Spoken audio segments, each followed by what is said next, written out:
Hey there everyone, Steve Gonzer, physical therapist with Run Smart Online.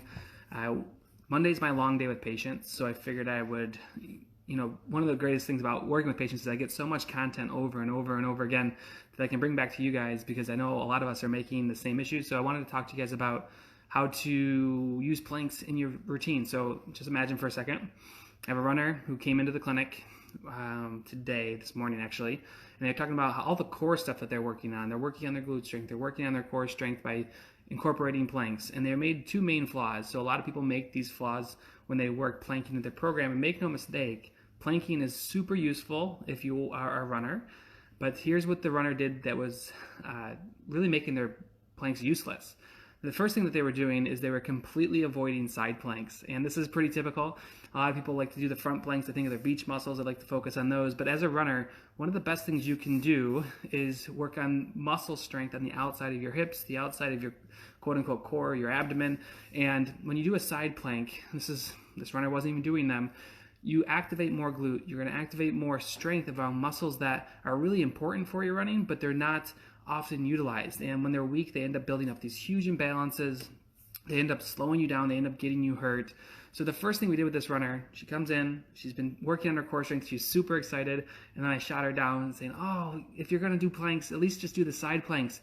And then she mentioned that she skips the side planks because they're just harder.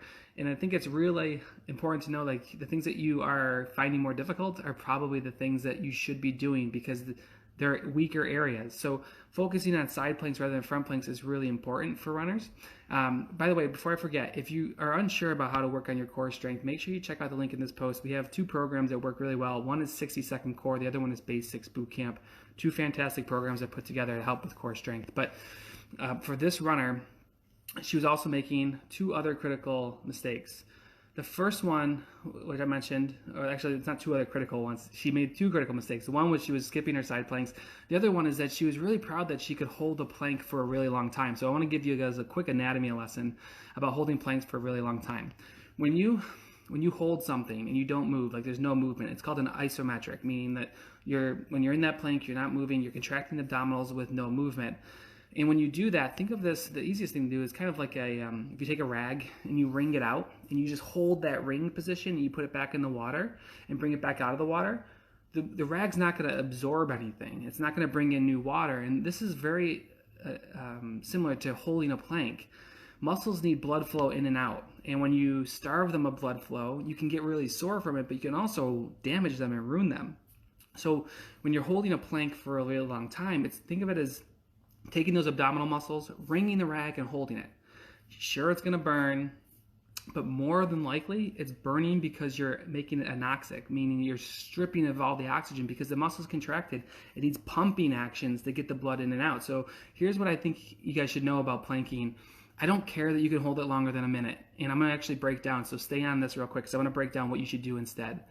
The goal, and this has been pretty proven in the research, is a guy named Stu McGill, who's like the granddaddy of back pain and core strength.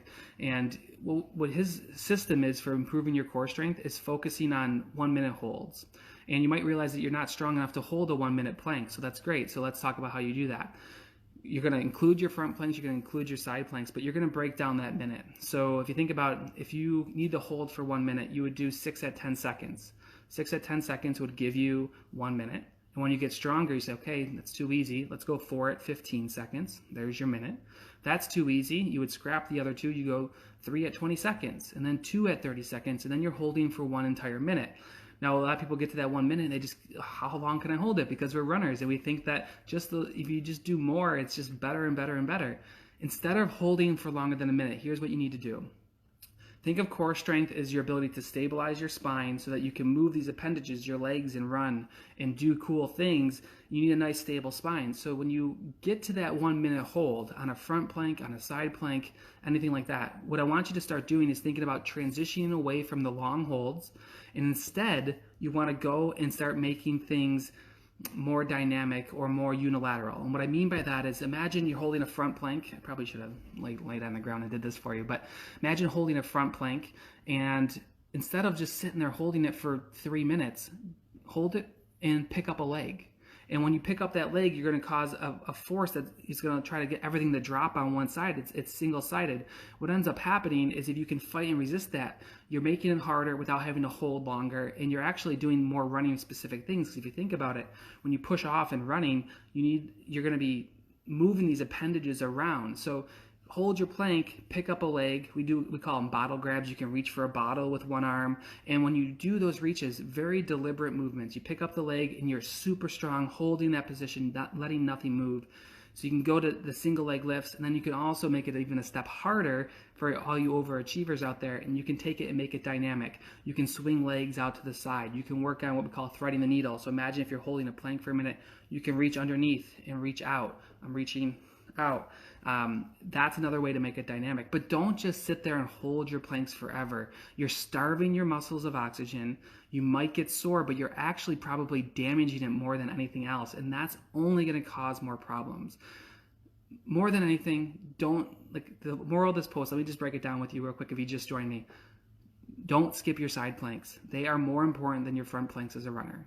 Secondly, don't hold longer than a minute. If you can hold a plank for a minute with good form, then start lifting a leg, start reaching with an arm, start making it a little bit more dynamic rather than just holding for longer and longer and starving your muscles of oxygen.